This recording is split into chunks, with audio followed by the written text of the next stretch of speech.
Victory is reserved for those who are willing to pay its price. Sun Tzu. Blood, sweat, steel, one victor. Humanity has fought some of its biggest battles since the beginning of time. Nations and empires fighting each other to assert dominance and conquer territories. Armies clashing with one another.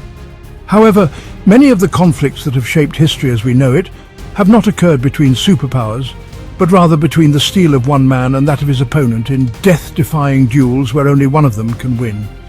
There were no armies or strategic formations involved, just pure skill and determination. Two individuals fighting for honor, survival, or simply to prove who was the best. Sword versus sword, sling versus spear, and in recent times even gun duels. These are the most legendary one-on-one duels in all of history.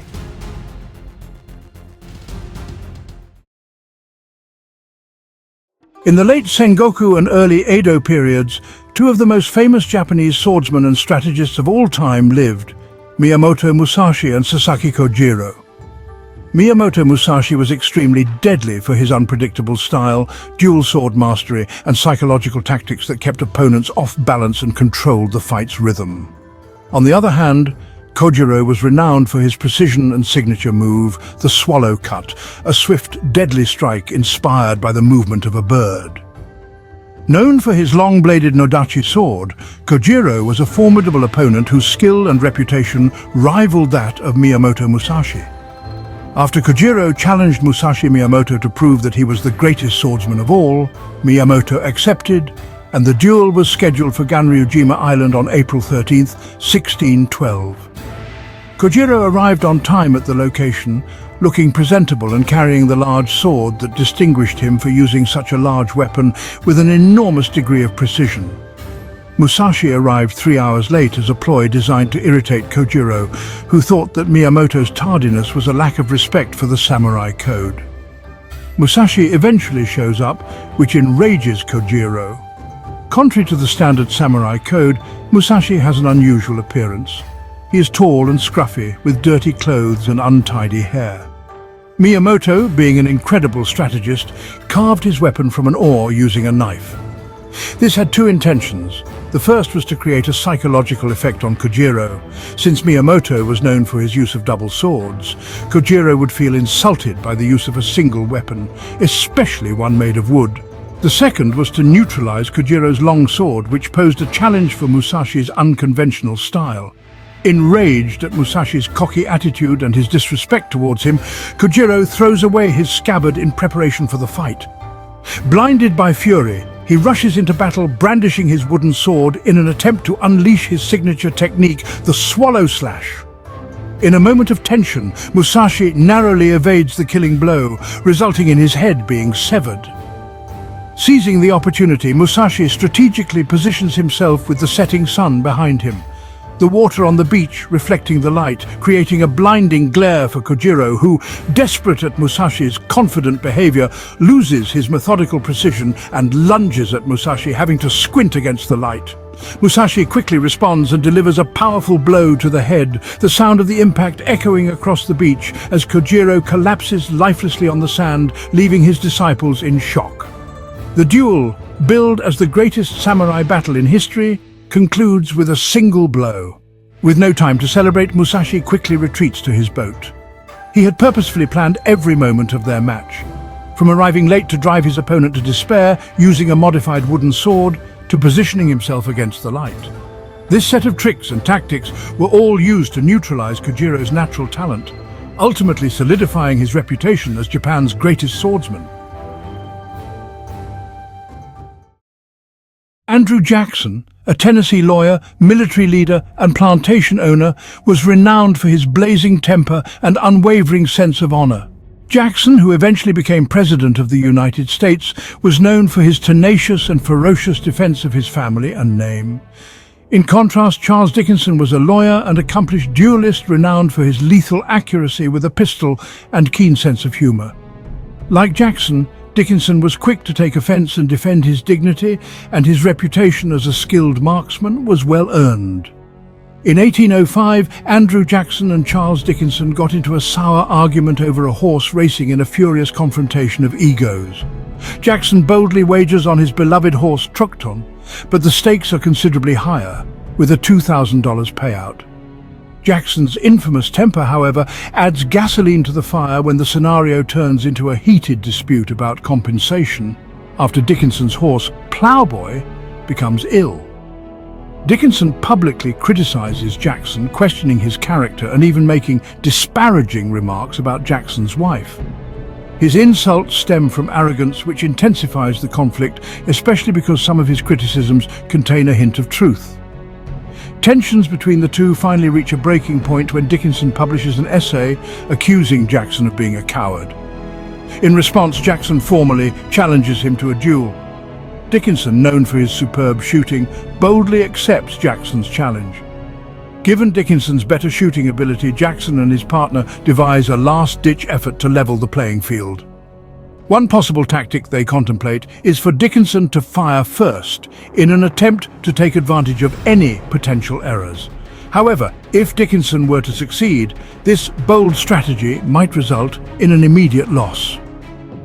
Due to Tennessee's ban on duels, both men entered Kentucky in search of a remote location in Adderville where they would engage in combat on May 30th, 1806. The air grows tense with expectation as they take their places, 24 feet apart. After aiming at Jackson, Dickinson pulls the trigger, sending a bullet that lands millimeters from Jackson's heart. To Dickinson's surprise, Jackson staggers back, despite the serious injury, but stays upright. Dickinson must give Jackson one shot in accordance with dueling norms, but Jackson misfires when he lifts his gun, which should have terminated the duel. Jackson recocks his gun and fires again, defying tradition and striking Dickinson in the chest this time. After efforts to save him, Dickinson collapses and dies from his wound within a day. Jackson's physicians examine his wound in the meantime and find that the bullet is still stuck dangerously near his heart, causing him to suffer from continuous discomfort. The Jackson-Dickinson duel serves as a reminder that even a future president may put his life in danger out of self-respect. Jackson's strong, uncompromising persona was created by his intense dedication to protecting his name, even at the cost of bloodshed. In late 14th century France, Jacques le Gris and Jean de Carrouges served as vassals under Count Pierre d'Alençon, a powerful noble with a substantial influence over his men. Jean de Carrouges was a knight with a reputation for courage and loyalty, having fought in various campaigns. Known for his dedication and ambition, Carrouges faced struggles in advancing his position and maintaining his family's land and status. Jacques le Gris, in contrast, was a squire, but was highly favoured by Count Pierre due to his intelligence and resourcefulness. Unlike Carrouges, le Gris enjoyed the privileges and rapid advancement that came with the Count's patronage, earning him a prominent role in the court. Though the two men were initially best friends and fought together, their relationship soured over time due to disputes over land and status. After Carrouges' wife Marguerite made an accusation, the tensions between Carrouges and le Gris became openly hostile. She made the unexpected and socially disastrous charge that le Gris had forced intimacy with her in their house while her husband was away. Outraged and already resentful from previous arguments with le Gris, Carrouges filed accusations against him. Le Gris vigorously fought the charge, asserting his innocence and enjoying strong backing from the court, especially from Count Pierre. The matter reached the French court, where the legal outcome appeared doubtful because of the scant evidence and le Gris' connections. Dissatisfied with the court proceedings, Carrouges insisted on a trial by battle, hoping that divine justice would reveal le Gris' guilt and validate his wife's honor. The request was approved by King Charles VI, who authorized a duel to ascertain the truth. Carrouges and le Gris faced each other in Paris in a highly anticipated formal duel, watched by a crowd that included the king, nobles and commoners. Both men wore heavy armor and wielded various weapons, including swords, lances and axes. The battle was intense and shifted back and forth. Gris managed to hold his own and even appeared to have the upper hand at one point, but abusing self-confidence, Carrouges ultimately overpowered him, stabbing a knife into his throat after telling him to confess one last time, and Gris once again denying it. The victory legally confirmed Marguerite's accusation under French law, as divine intervention was believed to have revealed the truth. This duel was one of the last legally sanctioned trials by combat in France, marking the end of an era where divine judgment was sought through battle.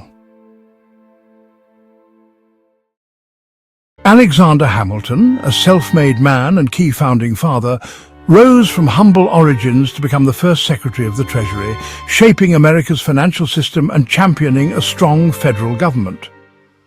Burr, from a prominent family, was equally ambitious but more flexible in his views.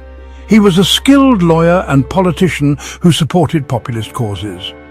Alexander Hamilton and Burr met as young officers during the American Revolutionary War, where both quickly earned recognition. Over the years, they became political rivals. Hamilton, a Federalist, deeply distrusted Burr's shifting allegiances and viewed him as dangerously ambitious. Their rivalry intensified in 1804 when Burr ran for New York governor, and Hamilton publicly opposed him, allegedly calling him a dangerous man. Feeling that his reputation and career were in jeopardy, Burr challenged Hamilton to a duel, which resulted in their deadly meeting at Weehawken, New Jersey. The duel between Alexander Hamilton and Burr took place on the morning of July 11, 1804. Hamilton and Burr arrived separately with their seconds and a doctor. They used .56 caliber dueling pistols and stood at a distance of about 10 paces. Hamilton reportedly planned to throw away his shot by intentionally firing away from Burr, a gesture to show he had no intent to kill. When the signal was given, Hamilton fired first, aiming high and hitting a tree branch above Burr. But then Burr took careful aim and fired at Hamilton, striking him in the lower abdomen, with the bullet lodging near his spine. Hamilton collapsed immediately and was carried back to New York, where he died the following day from his injuries. Burr was unharmed but faced public outrage and legal consequences following the duel, marking a bitter end to their rivalry. In history, the duel was a watershed moment. It contributed to the rising contempt for dueling in American culture by exposing the perils of using violence to settle conflicts between leaders. As the country sought to identify itself beyond personal disagreements, the episode highlighted the need for a more civilized attitude to political differences. While Burr's life became a warning about ambition gone awry, Hamilton's influence endured in the financial structures he helped establish.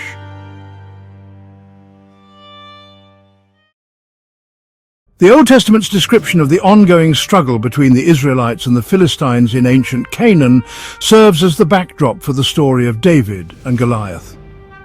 In the valley of Elah, the Israelites, under the leadership of King Saul, faced the Philistine army. The Philistine champion Goliath was a fearsome figure who intimidated the Israelite troops. According to some accounts, he was nearly 9 feet tall.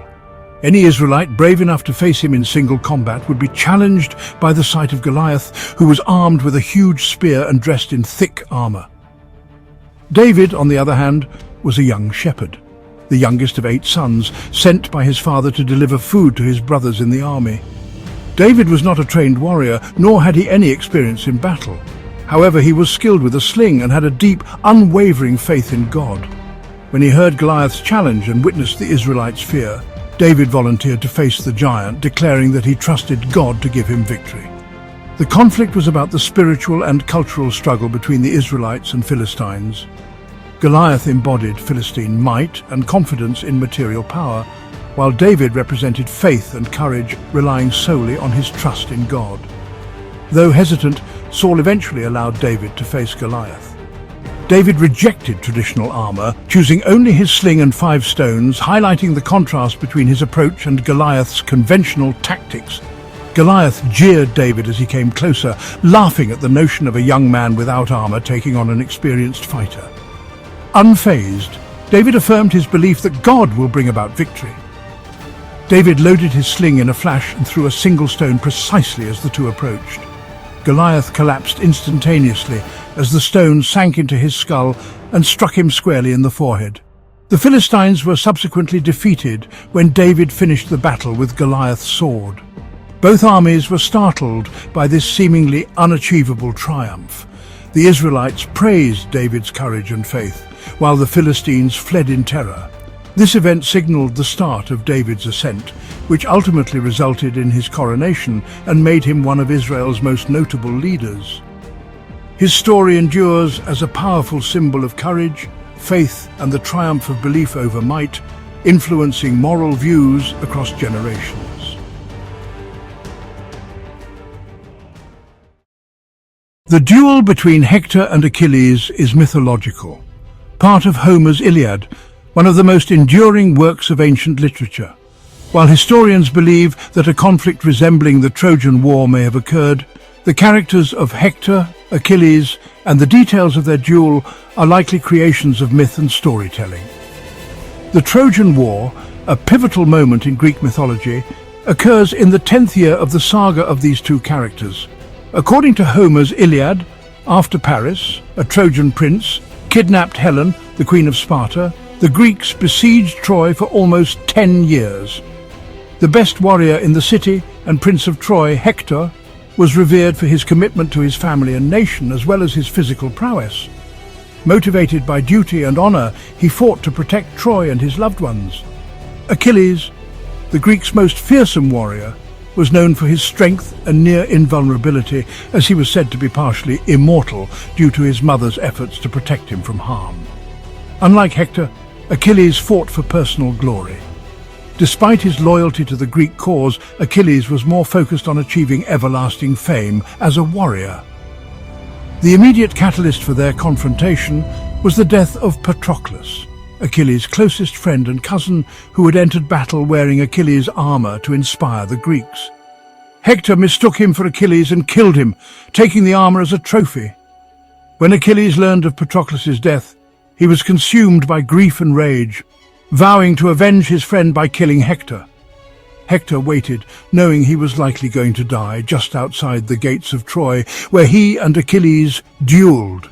Achilles, wearing new armor made by the god Hephaestus, approached a frightened Hector, who tried to run but soon turned to face his enemy, knowing that such a confrontation would be the only possible outcome. The battle was simply not fair. Achilles was much faster, stronger, and even more bloodthirsty than Hector. Achilles hurls his spear with deadly accuracy, striking Hector in the neck. Mortally wounded Hector pleads once more for his body's honor, but Achilles, consumed by vengeance, denies him. Achilles humiliated him while Hector's family watched over the great walls of Troy.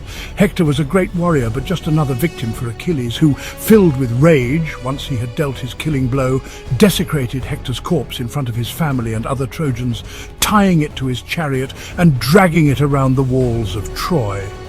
An act that would have horrified even the gods.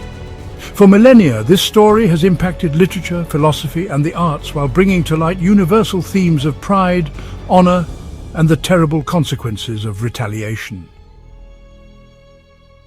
If you enjoyed this video, please subscribe to the channel and turn on notifications so you don't miss what's coming next.